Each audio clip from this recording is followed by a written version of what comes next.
Hi friend, good morning. आज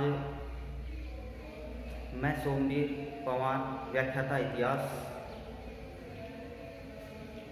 कल जो हमने सिलेबस की श्रृंखला स्टार्ट की थी उसमें सैटरडे को जो पढ़ाया गया था उससे आगे चर्चा करते हैं। तो चैप्टर फर्स्ट है भारत का वैभवपूर्ण अतीत। और भारत के वैभवपूर्ण अतीत में हमने भारतीय इतिहास की जानकारी के स्रोतों के बारे में पहले वाले वीडियो में चर्चा की थी। आज हम भारत के वैभवपूर्ण अतीत का साहित्यिक स्रोतों के बारे में जानकारी प्राप्त करेंगे। साहित्यिक स्रोत, साहित्यिक स्रोतों के अंदर हमने 3 प्रकार के स्रोत देखे थे कि प्राचीन भारतीय इतिहास की जानकारी के साहित्यिक स्रोतों को 3 भागों में बांटा जा सकता है। तो 3 भागों में किस प्रकार से बांटा जा सकता है उसमें देखिए, सबसे पहले धार्मिक साहित्य। धार्मिक साहित्य, धार्मिक साहित्य के बाद दूसरे नंबर पे जो आता है वो धर्मेंद्र साहित्य। धर्मेंद्र साहित्य, धर्मेंद्र साहित्य के बाद तीसरे नंबर पे वंशावलियाँ।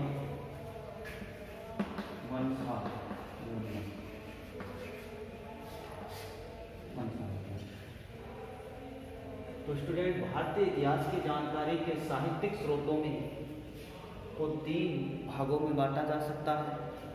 धार्मिक स्रोत, धर्मेंद्र साहित्य और वंशावली। अब धर्मेंद्र साहित्य के अंदर ब्राह्मण साहित्य, ब्राह्मण साहित्य,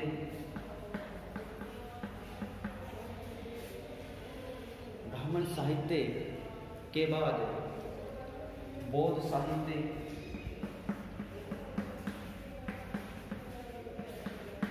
बौद्ध साहित्य और जैन साहित्य।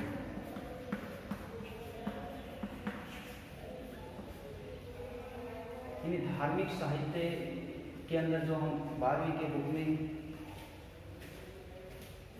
ब्राह्मण साहित्य, बौद्ध साहित्य और जैन साहित्य के बारे में चर्चा करेंगे। इसके अलावा धर्मेंद्र साहित्य में ऐतिहासिक ग्रंथ, ऐतिहासिक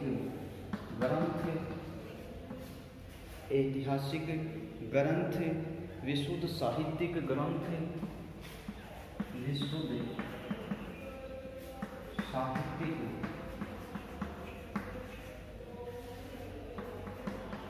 ग्रंथ, क्षेत्रीय साहित्य, क्षेत्रीय साहित्य। इसके बाद विदेशियों के द्वारा दिया गया विवरण, यही विदेशी विवरण।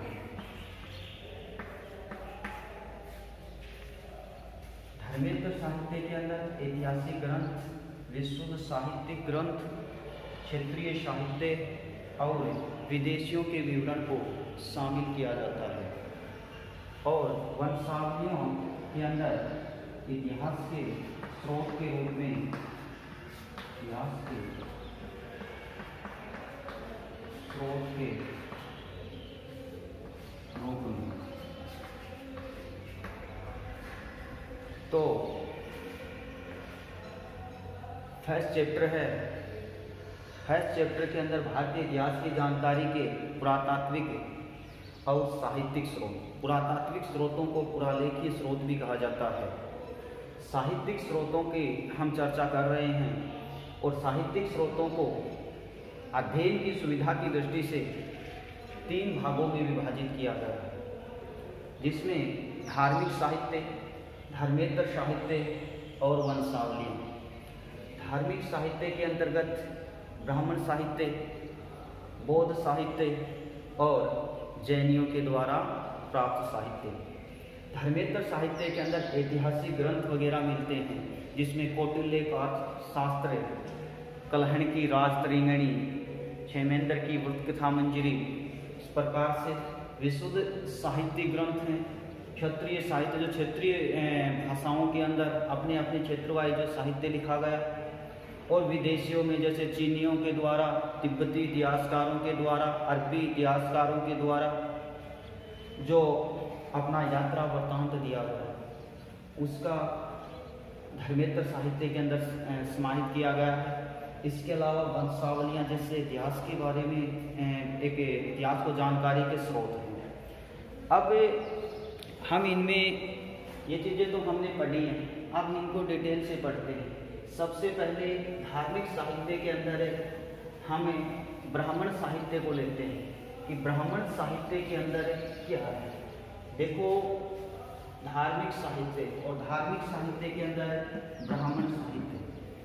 प्रिय विद्यार्थियों, आपके भविष्य को ध्यान में रखकर ही ये प्रयास किए जा रहे हैं।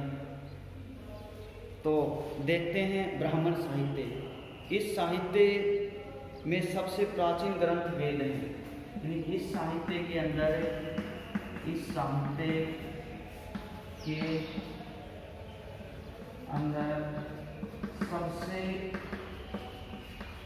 प्राचीन ग्रंथ वेद हैं। प्राचीन ग्रंथ वेद हैं। वेदों के द्वारा हमें संपूर्ण आर्य सभ्यता संस्कृति की जानकारी मिलती है। यानी इन्हीं वेदों के द्वारा हमें संपूर्ण आर्य सभ्यता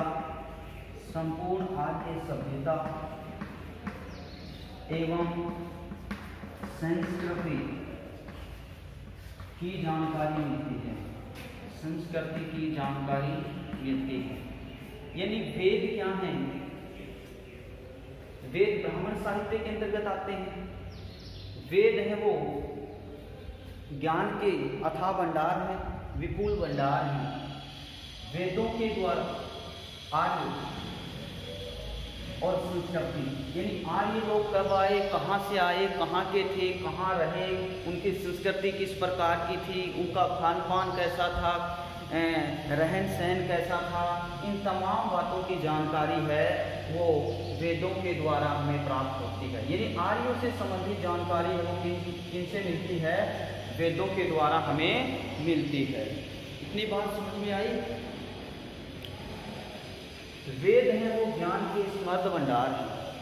वेद हमारी प्रामाणिकता के सशक्त माध्यम है, प्रबल माध्यम है। वेदों के द्वारा ही हमारी जो संस्कृति है उसके बारे में पता चलता है।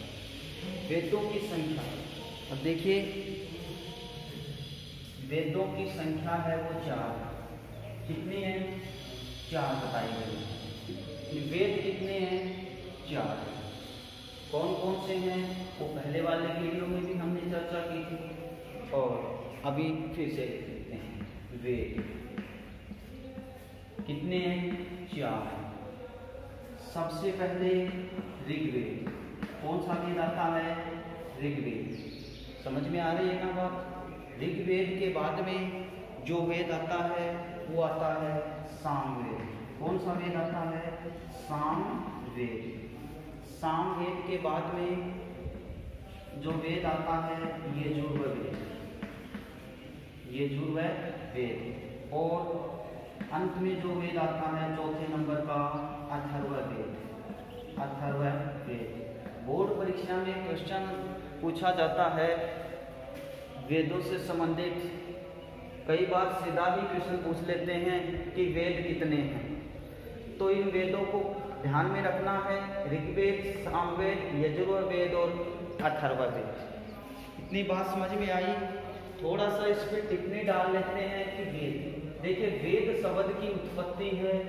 वेद शब्द की उत्पत्ति के विषय में बात करते हैं तो इसकी उत्पत्ति है वो विद धातु से हुई है। किस धातु से हुई है? विद धातु से हुई है। किसकी? वेद शब्द की उत्पत्ति है वो विद धातु से हुई है। किससे हुई है? विद धातु से हुई है, जो कि संस्कृत भाषा का है। इसका है संस्कृत के विद धातु। और इस विद का मतलब क्या होता है? इस विद का मतलब होता है प्यारे स्टूडेंटों, जानना या ज्ञान प्राप्त करना। क्या होता है? जानना या ज्ञान प्राप्त करना, ज्ञान प्राप्त करना। क्लियर? देखिए, वेद शब्द की उत्पत्ति संस्कृत के विद धातु से हुई है। किससे हुई है? कि वेद शब्द की उत्पत्ति संस्कृत की विद धातु से हुई है। विद धातु का मतलब है जानना या ज्ञान प्राप्त करना, अर्थात वेद क्या है? ज्ञान के अथाह भंडार है, ज्ञान के विपुल भंडार है। वेद ज्ञान प्राप्ति का माध्यम है, सशक्त माध्यम है। इसीलिए वेदों के द्वारा जानना, प्राप्त करना, ग्रहण करना, किसको? ज्ञान। इतनी बात क्लियर हुई। उसके बाद आगे की जो बात करते हैं, अब वेदों के विषय की बात कर रहे हैं। तो वेदों को आर्य जो लोग थे, कौन? आर्य, ये अपौरुष से मानते थे। अपौरुष से मानते थे वेदों को। लेकिन बाद में धीरे धीरे वेदों का लिखित रूप प्रदान करने का श्रेय, यानी वेद लिखित रूप में नहीं थे, इन वेदों को लिखित रूप प्रदान करने का श्रेय, लिखना, लिखित रूप प्रदान करने का श्रेय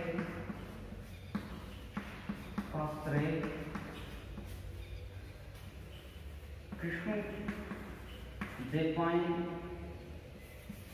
इसका लिखने का श्रेय जो दिया जाता है वो दिया जाता है कृष्ण देवपायन व्यास को। किसको? कृष्ण देवपायन व्यास को। और यही कृष्ण देवपायन व्यास आगे चल करके क्या कहलाए? वेद व्यास। क्या कहलाए? वेद व्यास। तो वेदों की रचना किसने की थी? वेद व्यास ने की थी। किसने की थी? वेद व्यास ने की थी। ये क्वेश्चन भी पूछ लेते हैं, वेद किसने लिखे? तो किसने? वेद व्यास ने लिखे थे। इतनी बात यहाँ तक क्लियर हुई। यानी वेदों को आर्य क्या मानते थे? अपौरुष से मानते थे। इसको लिखित रूप देने का श्रेय किसको है? इसको लिखित रूप दिया था किसने? कृष्ण द्वैपायन व्यास ने। फिर इस कृष्ण द्वैपायन व्यास को ही वेद व्यास क्या कहा गया, जो आगे चलकर ये वेद व्यास कहलाए। और इसी ने क्या की थी? वेदों के रचनाकार के रूप में इनको जाना जाता है।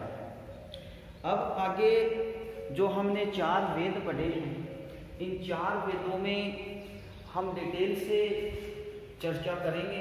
ऋग्वेद है, सामवेद है, यजुर्वेद है, अथर्ववेद है। इन वेदों के अंदर क्या समाहित है? कितने इनमें मंडल हैं? कितने सूक्त हैं? कौन से मंडल को कब शामिल किया गया? तो हम पहले बात करते हैं ऋग्वेद की उत्पत्ति के संबंध में। देखिए, सिंधु घाटी सभ्यता के बाद में जिस सभ्यता की उत्पत्ति हुई वो वैदिक सभ्यता थी, आपको पता है। और वैदिक सभ्यता का जो कालक्रम था वो था 1500 से 600। अब वैदिक काल था, वैदिक सभ्यता 2 भागों में हुई। एक तो हो गया ऋग्वैदिक काल, और दूसरा हो गया उत्तर वैदिक काल। ठीक है।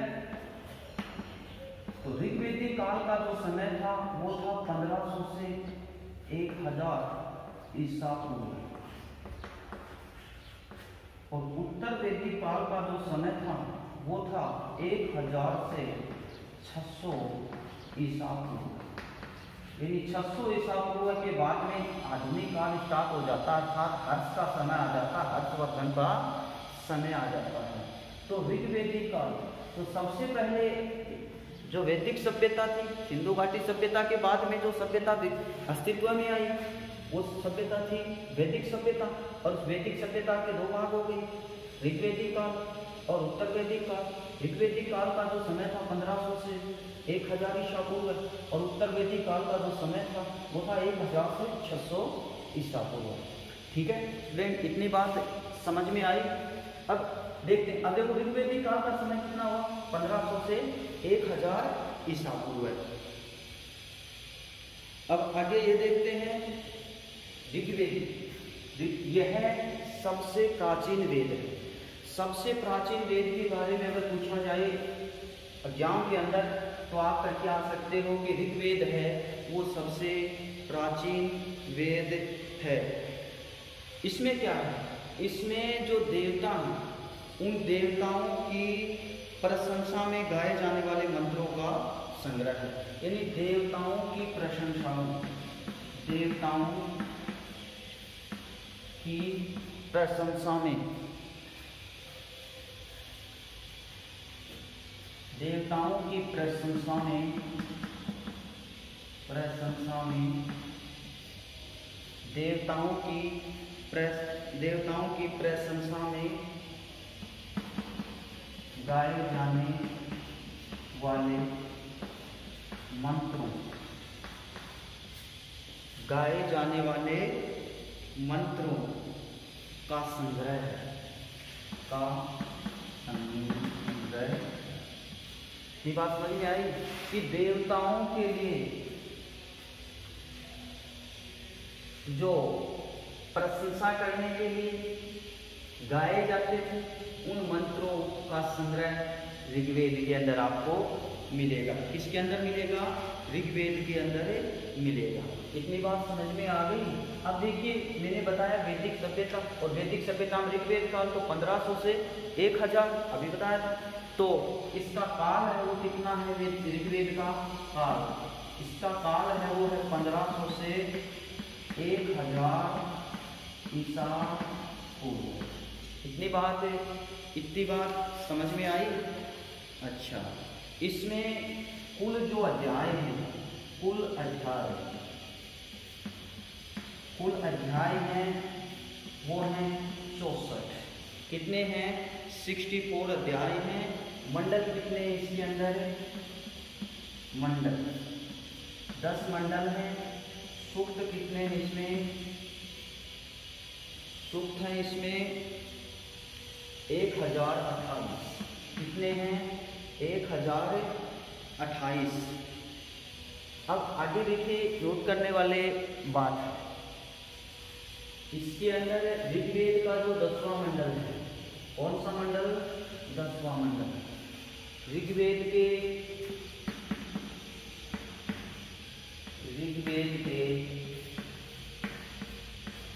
10वें मंडल में, ऋग्वेद के 10वें मंडल के पुरुष सूक्त में, मंडल के पुरुष सूक्त में क्या कहा गया है। देखो जो 10 मंडल है ना यहाँ बताया 10, तो 10वां मंडल, उस 10वें मंडल में कहा गया है, क्या उल्लेखित है या उसमें बताया गया है कि विराट पुरुष, क्या बताया गया है सूक्त में, उल्लेखित है कि विराट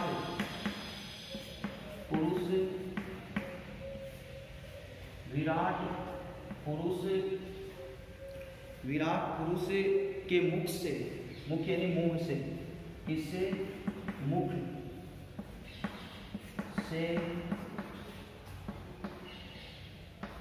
से ब्राह्मण, भुजाओं से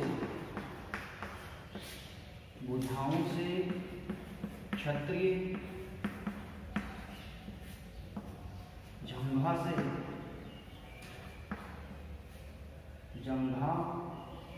जंघा से वत्स्य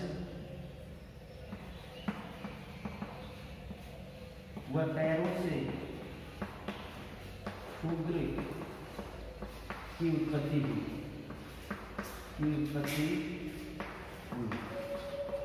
समझ में आ गई बात कि ऋग्वेद के 10वें मंडल के पुरुष सूक्त में उल्लेखित है कि विराट पुरुष के मुख से ब्राह्मण, बुझाओं से क्षत्रिय, जंघा से वैश्य और पैरों से शूद्र की उत्पत्ति। ये वर्ण व्यवस्था है। वर्ण व्यवस्था यानी कर्मों के आधार पे जिसका कर्म निर्धारित, जातियां निर्धारित कर दी गई थी। तो ये भी ऋग्वेद के 10वें मंडल में ये बात लिखी हुई है, समाहित है। इतनी बात विशेष रूप से आप लोग ध्यान में रखोगे। आगे की जो हमें चर्चा करते हैं उस चर्चा के अंदर ऋग्वेद हमने कंप्लीट कर लिया है। अगला जो वेद आएगा वो आएगा यजुर्वेद। कौन सा वेद? यजुर्वेद।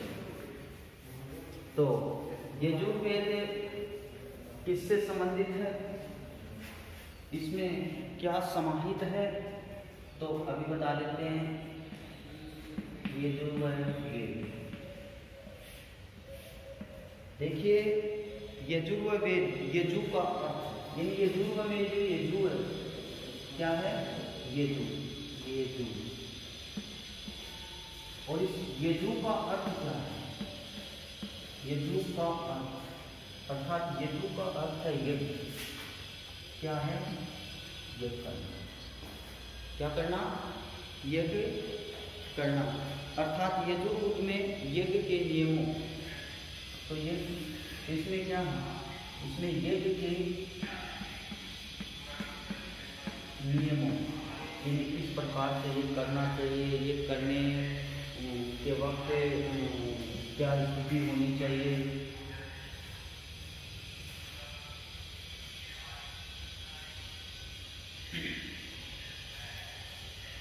एवं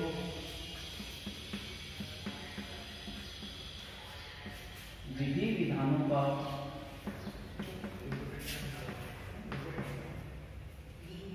संकलन है। समझ गए? तो यजुर्वेद के अंदर जो यजु शब्द है, उस यजु शब्द का अर्थ है यज्ञ, अर्थात यज्ञ के नियमों एवं उसके विधि विधानों का संकलन ही क्या है? यजुर्वेद है। यजुर्वेद के अंदर जो कुल मंत्र हैं उनकी संख्या है 1990। इसमें 1990। तो भारतीय इतिहास की जानकारी में वेदों को पढ़ रहे हैं। वेदों के अंदर हमने 2 वेद कंप्लीट कर लिए। ऋग्वेद के बारे में आपको बता दिया जा चुका है, यजुर्वेद के बारे में बता दिया जा चुका है। अगला वेद जो हम पढ़ेंगे सामवेद पढ़ेंगे।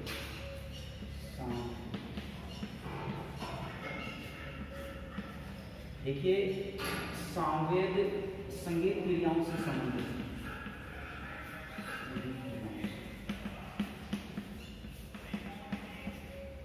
और संगीत क्रियाओं से संबंधित होने के कारण इसे भारतीय संगीत का जनक भी कहा जाता है।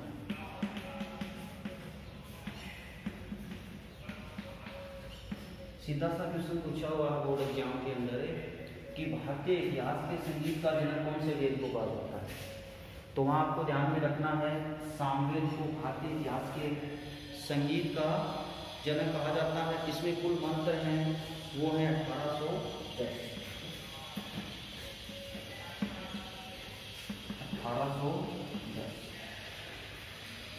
इसके बाद में अगला जो वेद आता है अथर्ववेद आता है। चौथे नंबर का वेद कौन सा आता है?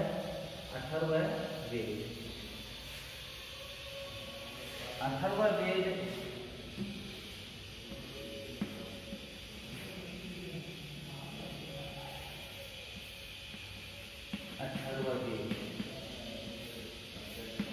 देखिए, अथर्व के अंदर जो इस अथर्व शब्द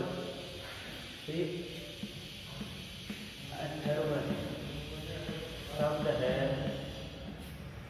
ये किससे बना है? अथर्व शब्द अर्थव शब्द से बना है। किससे बना है? अर्थव शब्द से।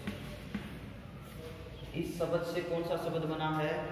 अथर्व शब्द बना है, जिसका अभिप्राय है मंगल या कल्याण। यानी अरत्व शब्द का अभिप्राय क्या है? अभिप्राय, इसका अभिप्राय है मंगल या कल्याण। क्या है? मंगल या कल्याण।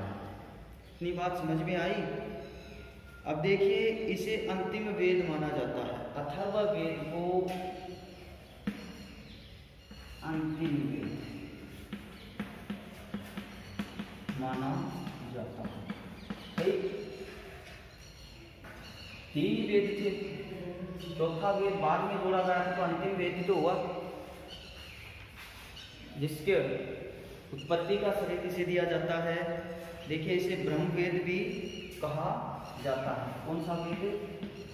ब्रह्म वेद भी कहा जाता है। कौन से वेद को? अथर्ववेद को ब्रह्म वेद भी कहा जाता है। यह आर्य व अनार्य विचारधाराओं का समन्वय है। यह आर्य व अनार्य विचारधाराओं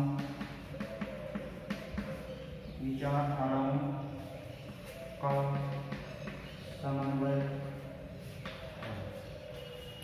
आर्य विचारधाराएं, आर्य लोग और अनार्य लोग, उनके जो विचार हैं वो इसी के अंदर है। ये वेद किससे संबंधित है? ये वेद है तंत्र, मंत्र, टोने टोटके, यानी जादू टोने वगैरह, टोने टोटके ये नहीं आते हैं क्या? विवाह है, वाणिज्य, विवाह है, वाणिज्य से संबंधित है।